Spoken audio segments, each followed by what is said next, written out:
আজ আমার শরীরটা একটু ভালো না, তবে কি করব। কিডা বলে কইছিল, আরও করতে চাইছিল রান্না করাই লাগবে, তাই নিয়ে আসলাম ডিম।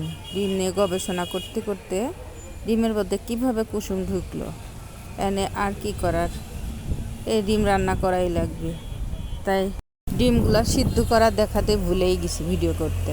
এখন ডিমগুলা একটা ছুরি সাইজে কাঁচা কাঁচা করে গা কেটে নিয়ে এখন তেল গরম করায় তেল গরম করে তেল দিয়ে ভেজে নিলাম। লাল লাল করে ভেজে নিতে হবে। ভেজে নিয়ে এর মধ্যে যতক্ষণ ভাজা না হয় নেড়ে উঠাই নিলাম। এই তো কতগুলো পেঁয়াজ দিয়ে দিলাম, 1 কাপ মতো।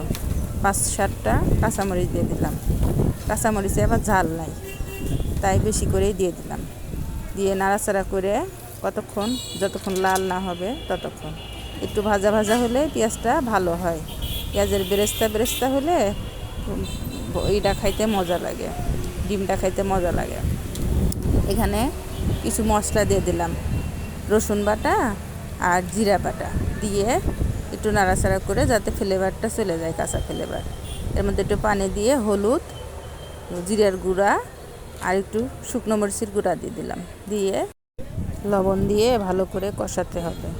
কষায় নিয়ে একটু ভালো করে নাড়াচাড়া করে কষাতে হবে, যাতে নিচে পুড়া না লাগে।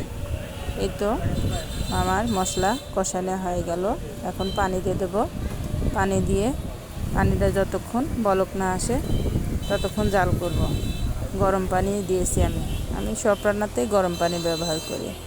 এর মধ্যে এখন 5টা ডিম দিয়ে দিলাম, আর ওই যে গবেষণার কুসুমটা দিয়ে দিলাম।